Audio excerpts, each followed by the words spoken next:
Hello guys, तो कैसे हैं आप लोग। जैसा कि हम लोग अभी पढ़ रहे थे डीसी मोटर, तो डीसी मोटर में हमने शंट और सीरीज को कवर कर लिए हैं।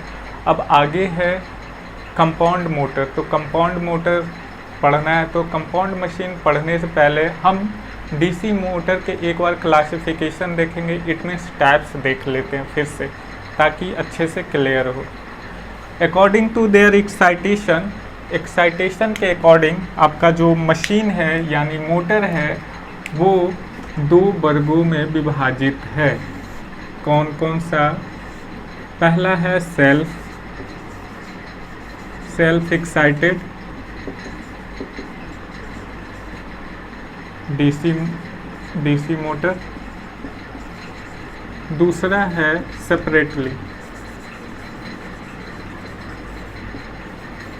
Separately excited DC motor.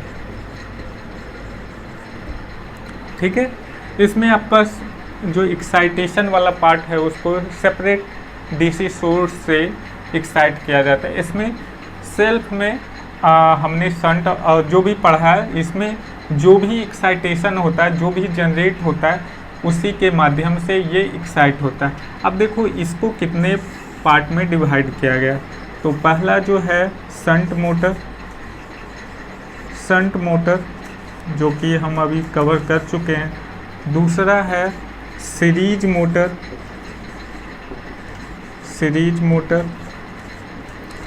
ये भी कवर कर चुके हैं। तीसरा है कंपाउंड मोटर जिसमें शंट और सीरीज फील्ड वाइंडिंग दोनों मौजूद होते हैं, इसे बोलते हैं कंपाउंड। अब कंपाउंड मोटर को फिर से क्लासिफाइड किया गया। इट मीन्स इसका जो टाइप है लॉन्ग शंट और शॉर्ट शंट।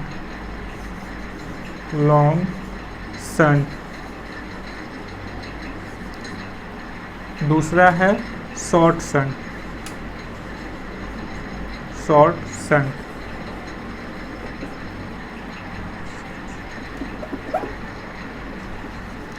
ठीक है, ये दो पार्ट हो गया।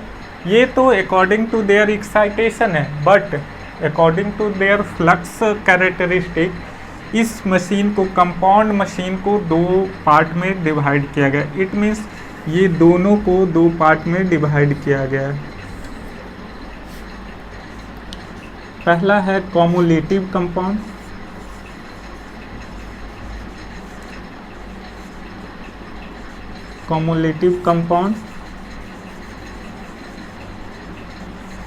दूसरा है डिफरेंशियल कंपाउंड।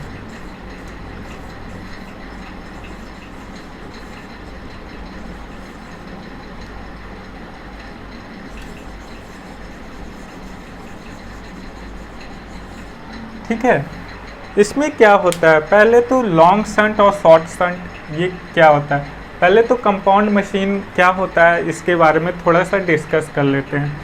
शंट तो पता है, शंट में आपको क्या होता है कि शंट में आपका जो फील्ड वाइंडिंग होता है आर्मेचर के पैरेलल में होता है। सीरीज में जो फील्ड वाइंडिंग होता है यानी इसका एक्साइटेशन जो होता है आर्मेचर के सीरीज में जुड़ा हुआ होता है। लेकिन कंपाउंड में शंट बाइंडिंग और सीरीज बाइंडिंग दोनों मौजूद होते हैं। अब दोनों मौजूद होते हैं इसीलिए इसे कंपाउंड मोटर भी बोला गया। और दूसरा लॉन्ग शंट और शॉर्ट शंट, ये कब माना जाएगा? जब लॉन्ग शंट कब होता है कि जब आपका जो शंट वाइंडिंग है वो आर्मेचर वाइंडिंग और सीरीज वाइंडिंग दोनों के पैरेलल में जुड़ा हुआ होता है। फिर से एक बार ध्यान से सुनिएगा, लॉन्ग शंट कब बोला जाएगा? जब आपका शंट वाइंडिंग आपके आर्मेचर और किसके आर्मेचर और फील्ड सीरीज वाइंडिंग दोनों के पैरेलल में होता है, तब वो आपका लॉन्ग शंट होता है। शॉर्ट शंट में क्या होगा?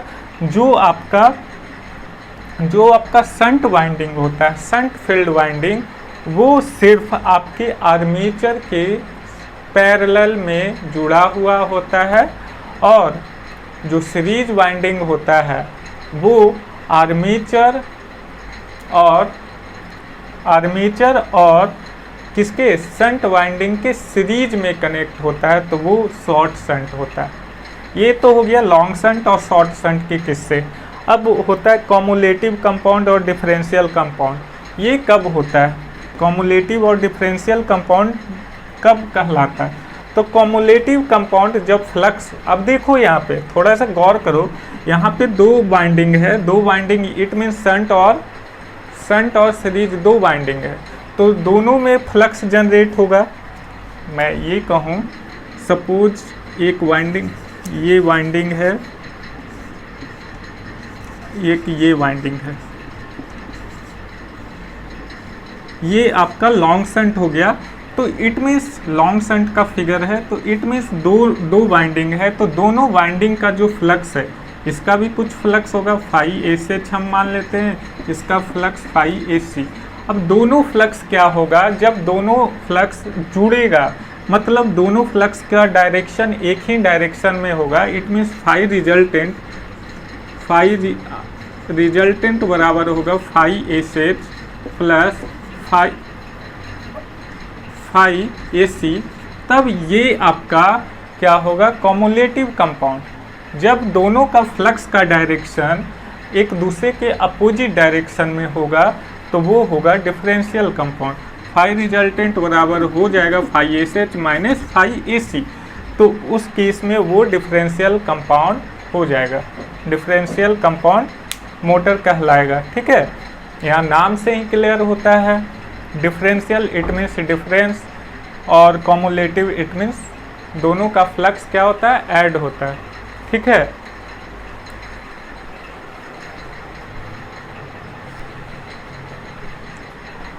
तो यहाँ पे सारी बातें हमने आपको क्लियर कर दी। तो यहाँ पे एक बात और है, जब इस तरह का कैरेक्टरिस्टिक, इस तरह का जो आपका वाइंडिंग है मौजूद है, तो यहाँ पे इसका characteristic, it means compound motor का कैरेक्टरिस्टिक कैसा होगा, तो आपका जो कंपाउंड मोटर का कैरेक्टरिस्टिक होगा शंट और सीरीज के बीच में लाई करेगा। चलिए तो देखते हैं। पहले अगर आपसे क्वेश्चन पूछा जाएगा कि शंट और सीरीज कंपाउंड मशीन को डिफाइन कीजिए, तो क्या होगा, कैसे लिखिएगा? डिफाइन कंपाउंड मोटर्स, आपका क्वेश्चन रहेगा डिफाइन कंपाउंड मोटर, तो किस तरह से आंसर कीजिएगा? देखो, आपका शंट और सीरीज तो क्लियर कर दिए हैं, तो वहाँ पे आपको अच्छे से मतलब डिटेल में जाके क्वेश्चन पूछता है। कंपाउंड से ज़्यादा आपका डिटेल में क्वेश्चन नहीं पूछेगा, तो आप शंट और सीरीज पे ज़्यादा फोकस कीजिएगा। इसमें ज़्यादातर थ्योरी पोर्शन से आपका क्वेश्चन पूछा जाएगा। ठीक है, तो फर्स्ट ऑफ ऑल कंपाउंड, आपका कौन सा मशीन पढ़ रहे हैं, कौन सा machine? DC compound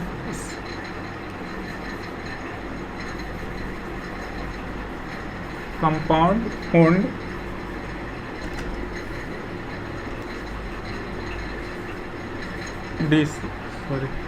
compound owned DC motor. Okay, ये आपका टॉपिक है आज का। तो यहाँ पे लिखेंगे a DC machine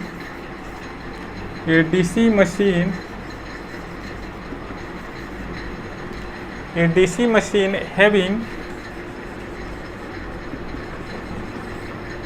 both shunt and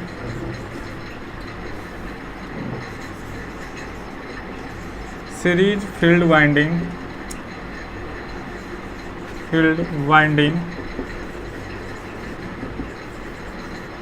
series field winding is called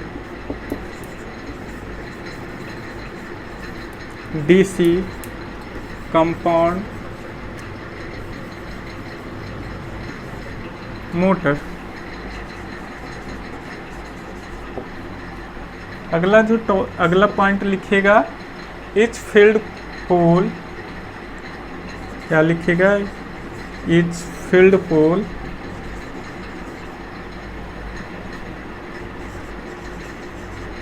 each field pole of the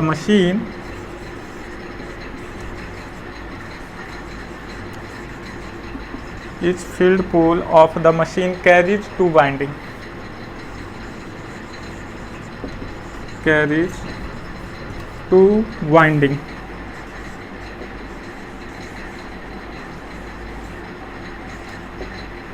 कितने वाइंडिंग कैरी करेगा? 2 वाइंडिंग कैरी करेगा। कौन कौन सा? शंट और series.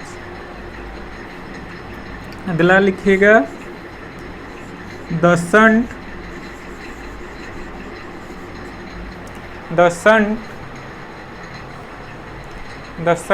Winding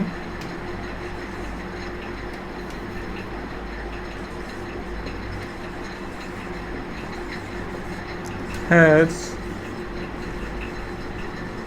many turns of fine wires and series winding has few turns of large cross section wire, large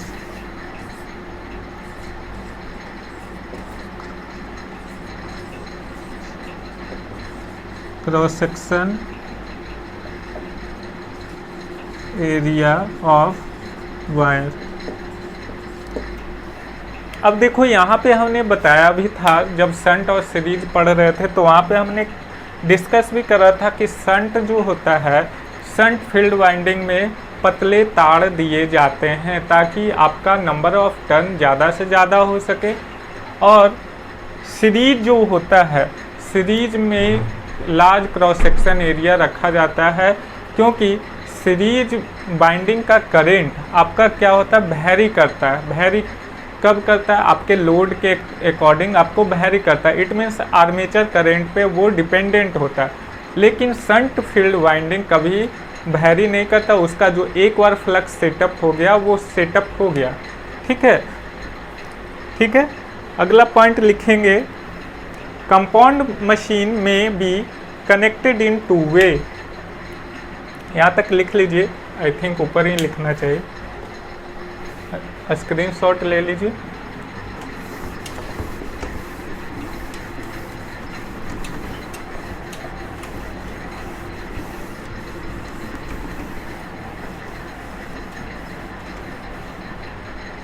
देखो अगला point लिखेंगे, the compound machine, compound motor ही लिख देते हैं, मोटर में बी कनेक्टेड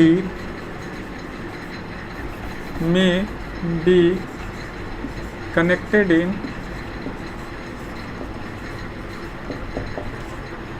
2 ways।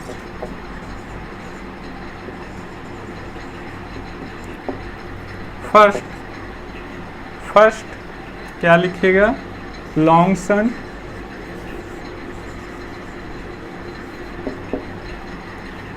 दूसरा शॉर्ट शंट।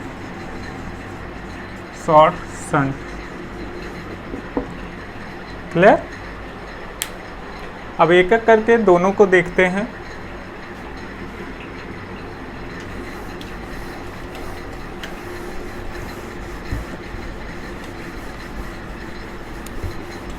लॉन्ग शंट क्या होता है, शॉर्ट शंट क्या होता है? फर्स्ट ऑफ ऑल दोनों का फिगर देख लो, अच्छे से समझ में आ जाएगा लॉन्ग शंट शॉर्ट शंट क्या होता है। देखो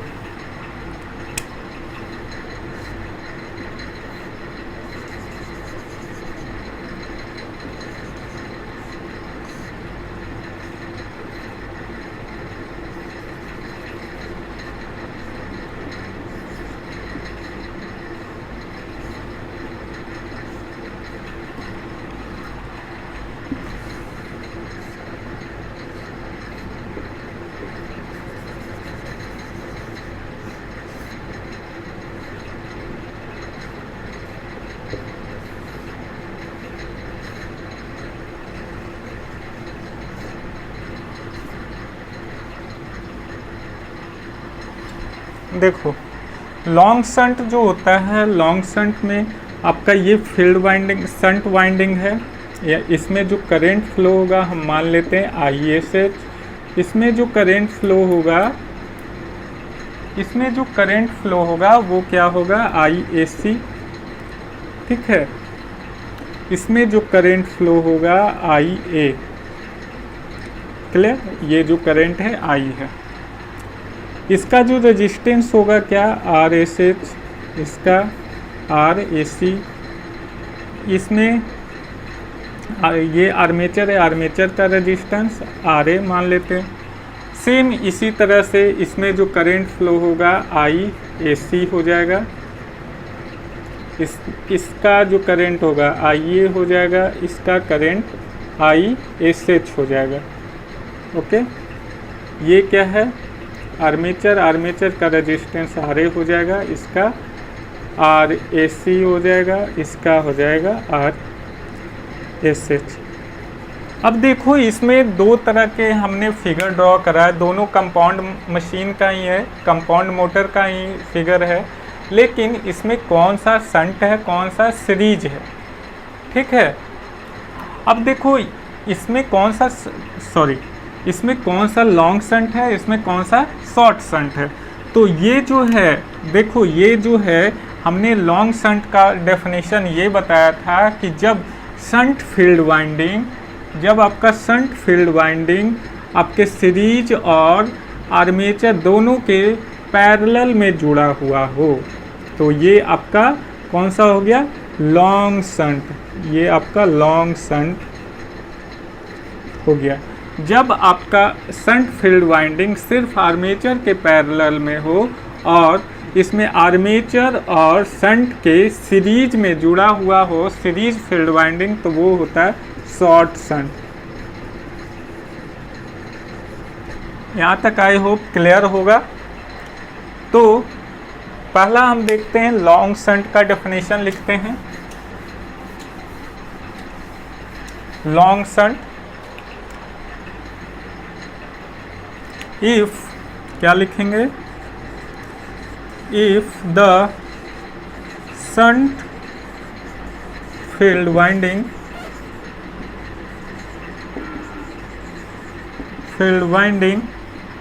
is in parallel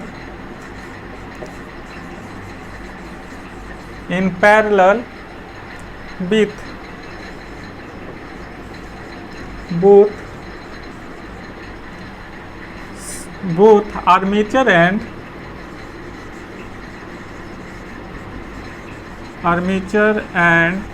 series field winding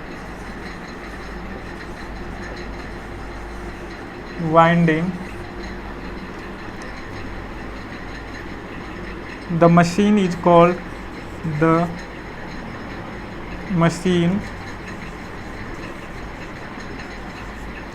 is called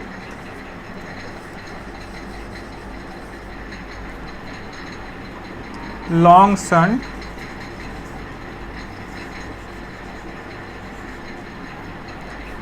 compound motor।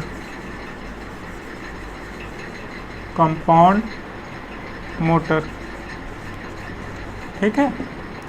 अगला है शॉर्ट शंट, इसका डेफिनेशन लिखेंगे, if the shunt field winding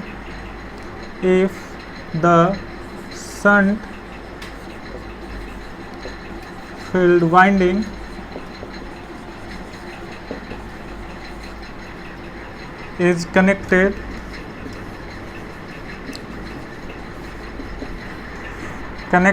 in parallel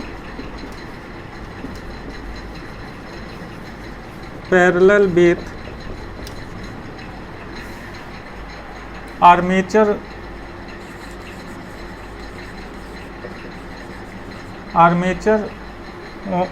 alone, the machine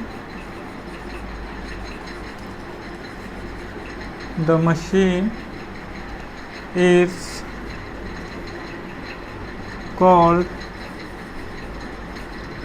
short shunt compound machine, compound motor. Okay, तो ये तो था लॉन्ग शंट और short shunt का डेफिनेशन। इसमें 2 पॉइंट और ऐड करेंगे, क्योंकि हमने बताया था। अब देखो यहाँ पे तो लॉन्ग शंट और शॉर्ट शंट का किस्सा ख़त्म।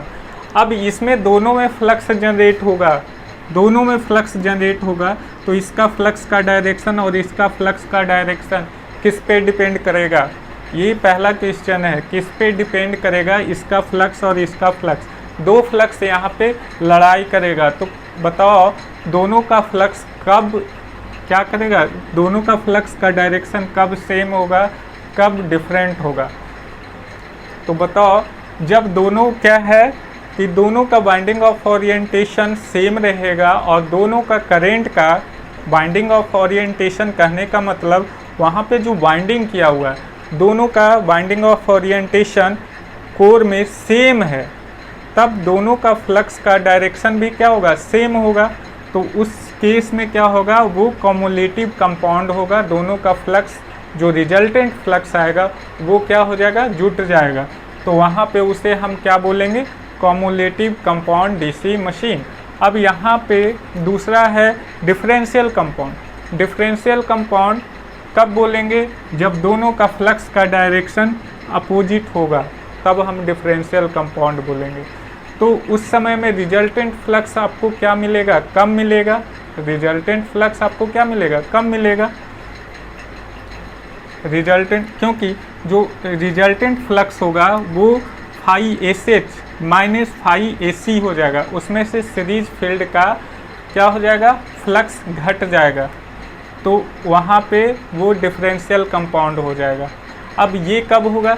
जब दोनों का binding of orientation opposite direction में होगा। इट मीन्स ये दो बाइंडिंग, इसमें से एक बाइंडिंग ऐसे ऐसे किया हुआ है, इसमें ऐसे ऐसे किया हुआ है, तो जो रिजल्टेंट फ्लक्स आएगा, यहाँ का बीच का जो फ्लक्स होगा, दोनों एक दूसरे को अपोज करने की कोशिश करेगा।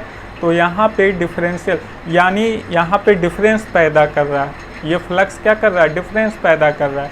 तो ये क्या करेगा? ये डिफरेंशियल कंपाउंड